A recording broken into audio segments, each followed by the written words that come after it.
नमस्कार दोस्तों, श्री शिवाय नमस्तुभ्यम। आज हम पढ़ेंगे मासिक शिवरात्रि पौराणिक कथा। धार्मिक पौराणिक कथा के अनुसार चित्रभानु नाम का एक शिकारी था। जानवरों की हत्या करके वह अपने परिवार को पालता था। वह एक साहूकार का कर्जदार था, लेकिन उसका ऋण समय पर न चूक सका। क्रोधित साहूकार ने शिकारी को शिव मठ में बंदी बना लिया। संयोग से उस दिन शिवरात्रि थी। शिकारी ध्यानमग्न होकर शिव संबंधी धार्मिक बातें सुन रहा था।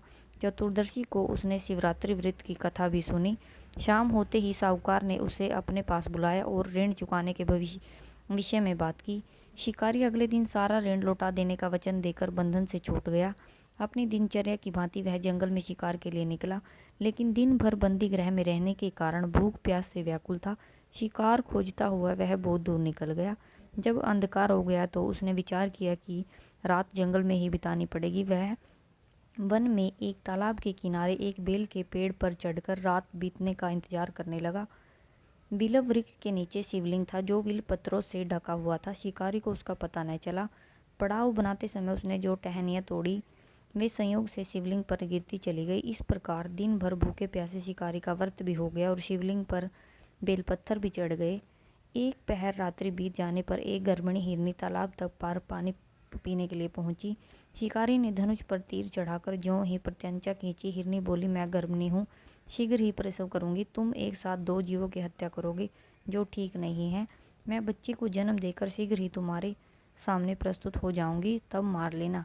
शिकारी ने प्रत्यंचा ढीली कर दी और हिरनी जंगली झाड़ियों में लुप्त हो गई। प्रत्यंचा चढ़ाने और ढीली करने के कुछ वक्त बेलपत्र अनायास ही टूटकर शिवलिंग पर गिर पड़े। इस प्रकार उसने अनजाने में ही प्रथम पहर का पूजन संपन्न हो गया। कुछ देर बाद एक और हिरनी उधर से निकली। शिकारी की प्रसन्नता का ठिकाना न रहा। समीप आने पर उसने धनुष पर बाण चढ़ाया। तब उसने देख हिरनी ने विनम्रतापूर्वक निवेदन किया, हे शिकारी, मैं थोड़ी देर पहले ऋतु से निवृत्त हुई हूँ, कामातुर विरहिणी हूँ, अपने प्रिय की खोज में भटक रही हूँ। मैं अपने पति से मिलकर शीघ्र ही तुम्हारे पास आऊँगी। शिकारी ने उसे भी जाने दिया। 2 बार शिकार को खोकर उसका माथा ठनका। वह चिंता में पड़ गया। रात्रि का आखिरी पहर बीत रहा था। इस पार भी धनुष से लगकर कुछ बेलपत्र शिवलिंग पर जा गिरे। दूसरे पहर की पूजा भी संपन्न हो गई। तभी एक अन्य हिरनी अपने बच्चे के साथ उधर से निकली। शिकारी के लिए यह स्वर्णिम अवसर था। उसने धनुष पर तीर चढ़ाने में देर नहीं लगाई। वह तीर छोड़ने ही वाला था कि हिरनी बोली, हे शिकारी, मैं इन बच्चों को इनके पिता के हवाले करके लौट आऊंगी। इस समय मुझे मत मारो। शिकारी हंसा और बोला, सामने आए शिकार को छोड़ दो, मैं ऐसा मूर्ख नहीं। इससे पहले मैं 2 बार अपना शिकार खो चुका हूँ। मेरे बच्चे भूख प्यास से व्यग्र हो रहे होंगे। उत्तर में हिरनी ने फिर कहा, जैसे तुम्हें अपने बच्चों की ममता सता रही है, ठीक वैसे ही मुझे भी। हे शिकारी, मेरा विश्वास करो, मैं इन्हें इनके पिता के पास छोड़कर तुरंत लौटने की प्रतिज्ञा करती हूँ।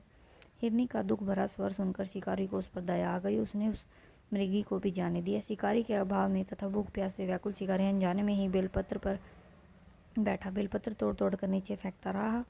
पो फटने को ही तो एक हष्ट पुष्ट मृग उसी रास्ते पर आया। शिकार ने सोच लिया कि इसका शिकार वह अवश्य करेगा। शिकारी की तनी प्रत्यंचा देखकर मृग विनती स्वर में बोला, हे शिकारी, यदि तुमने मुझसे पूर्व आने वाली 3 मृगियों और छोटे छोटे बच्चों को मार डाला तो मुझे भी मारने में विलम्ब न करो, ताकि मुझे उनके वियोग में एक क्षण भी दुख न सहना पड़े। मैं उन हिरनियों का पति हूँ। यदि तुमने उन्हें जीवन दान दिया है तो मुझे भी कुछ क्षण का जीवन देने की कृपा करो। मैं उनसे मिलकर तुम्हारे पक्ष उपस्थित हो जाऊंगा। मृग की बात सुनते ही शिकारी के सामने पूरी रात का घटनाक्रम घूम गया। उसने सारी कथा मृग को सुना दी। तब मृग ने कहा, मेरी तीनों पत्नियां जिस प्रकार प्रतिज्ञाबद्ध होकर गई, मेरी मृत्यु से अपने धर्म का पालन नहीं कर पाएंगी। अतः जैसे तुमने उन्हें विश्वास पात्र मानकर छोड़ा है, वैसे ही मुझे भी जाने दो।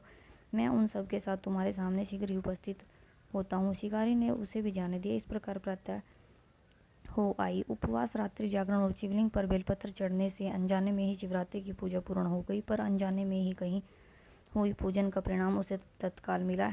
शिकारी का हंसिक हृदय निर्मल हो गया। उसने भगवत शक्ति का वास हो गया। थोड़ी ही देर बाद वह मृगसभ परिवार शिकारी के समक्ष उपस्थित हो गया, ताकि वह उनका शिकार कर सके। किंतु जंगली पशुओं की ऐसी सत्यता, सात्विकता और सामूहिक प्रेम भावना देखकर शिकारी को बड़ी गिलानी हुई। उसने मृग परिवार को जीवन दान दे दिया। अनजाने में शिवरात्रि के व्रत का पालन करने पर शिकारी को मोक्ष की प्राप्ति हुई और शिवलोक की प्राप्ति हुई। मासिक शिवरात्रि पूजा सामग्री। पूजा के लिए एक स्वच्छ शिवलिंग या शिव की मूर्ति का उपयोग करें।